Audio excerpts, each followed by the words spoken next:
Vous savez de quoi on va parler? Je commence un peu à être impatient de commencer les planches, alors on verra.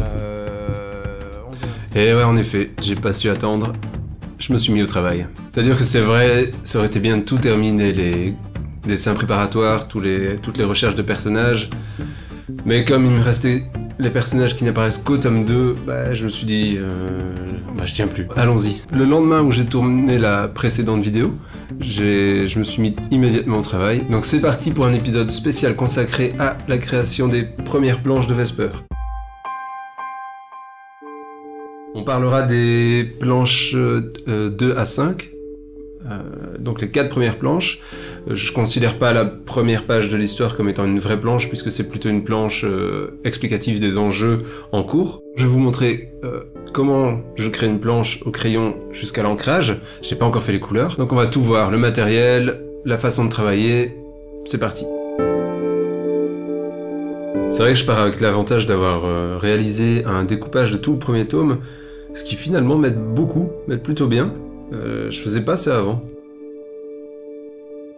Donc je suis parti depuis ces découpages que j'ai réalisés, et comme je le fais depuis toujours, pour essayer d'être un maximum réaliste dans la façon dont les personnages bougent, je joue les scènes, littéralement. Donc avec les gens qui sont dans ma maison au moment où je dois les faire, je leur demande de s'impliquer, de jouer les scènes avec moi. Ainsi je peux tirer des photos, et vous allez voir ce que ça va donner. Donc à partir du découpage et des premières photos tirées, je peux commencer mes planches au propre. Là, pour les premières planches, ce que j'ai fait, c'est que j'ai agrandi mes découpages originaux pour voir ce que ça donnait en grand. Et comme je les ai conçus pour être quasiment au format BD, ça tombait plutôt pas mal dans la composition des cases et des planches. Mais il reste aussi quelques gros challenges, notamment l'architecture de la ville qu'on voit au départ, parce que c'est vrai que j'ai beaucoup travaillé les personnages, les costumes. J'avais pas encore commencé le design des villes, même si j'ai des idées assez claires de ce à quoi j'ai envie que ça ressemble. Donc le plus gros travail au départ, préalable, ça a été d'établir une architecture pour la ville de Valestiel qu'on voit au début. C'est vrai que pour Valestiel, je l'imaginais un peu comme une Venise où du sable mouvant remplacerait l'eau. C'était ma première idée de départ, ça a évolué. C'est une ville qui est entourée d'immenses fortifications. Donc sur l'image que vous allez voir, finalement, vous n'allez pas voir les immeubles, les bâtiments à l'intérieur de la cité. Mais c'est vrai que les bâtiments à l'intérieur de la cité, je reste un peu dans l'optique de m'inspirer de la ville de Venise, à laquelle j'aurais ajouté d'immenses candélabres, comme des tours à l'intérieur de la ville, qui s'inspirent un peu du travail que j'ai pu faire au préalable, puisque j'ai déjà dû dessiner des scènes à Versailles dans les Chevaliers d'Héliopolis. Donc j'ai imaginé ces espèces de candélabres qui ressortent à certains endroits de la ville. Et puis cette ville est bâtie autour de racines qui viennent directement des terriens, d'où la ville puise directement ses ressources de là. Donc autour de ces racines qui sortent de la ville a été bâtie une immense cathédrale ou un immense monument. Et voilà, c'est ainsi que j'ai conçu ma ville. Venise, des candélabres de Versailles, et ces espèces, comme je les appelle, de volutes, des racines qui ressortent. Et c'est marrant parce que ces racines, ces espèces de formes comme ça qui ressortent, ce sera un élément vraiment typique de cette BD, je crois. Ce qui permettra de donner une identité visuelle à l'univers. Donc maintenant qu'on a les idées plus ou moins en place, on y va, c'est parti pour le crayonner. C'est vrai que la BD commence assez fort avec une double page, c'est très graphique, donc je dois miser sur une prise de vue qui emporte le lecteur directement, quoi. Et au milieu des chevaliers et des paladins, il y a Vesper qui s'accroche à un paladin comme bouclier humain. Et cet avant-plan, c'est vrai qu'en dessin, c'est assez compliqué, hein. Je vous avoue que j'ai eu du mal à dessiner cette pose. Et tout au fond, on aperçoit déjà l'arbre mère, Etheria. J'avais envie qu'il soit présent parce que, vu la taille du continent, je crois que, vu plutôt la taille de l'immense arbre de cristal que c'est, il est quand même visible depuis tout le continent. Et je trouvais intéressant de déjà le placer dès la première page. Mais vraiment, tout au fond du plan, donc il va être noyé dans les nuages ou dans le ciel. J'ai pas encore fait les couleurs, je sais pas encore exactement à quoi ça ressemblera au final.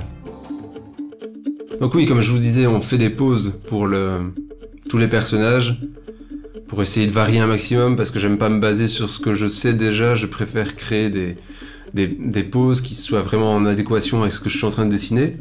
Et donc pour ce faire, le mieux de tout, c'est de prendre des photos directement, de faire jouer les scènes. Ma fille a bien voulu m'aider, comme vous le voyez. Merci à toi.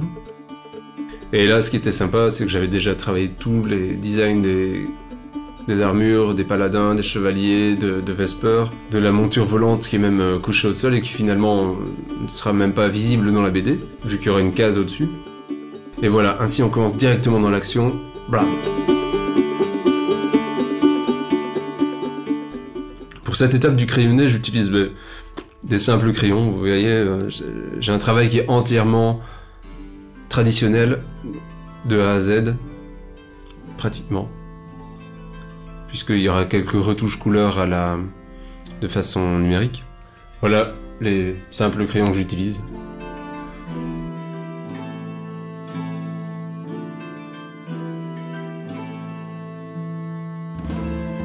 Vient maintenant l'étape de l'ancrage.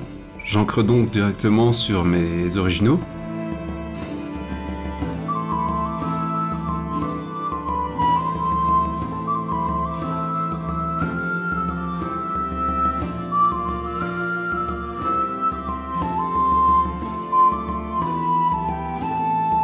Et je dois faire les 3 cases qui viennent se superposer sur la page sur une feuille séparée. Ça permettra ainsi à la version digitale d'avoir les cases entières.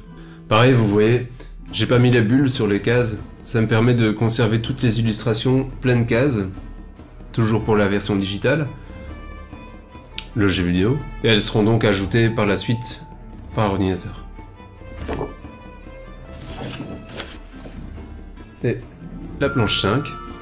Vous voyez peut-être, par exemple, pour tout ce qui est flamme, comme là, ici, là, je laisse au crayon, je l'encre pas. Parce que je sais que ce sera beaucoup plus joli en traitant la couleur directement sur les flammes.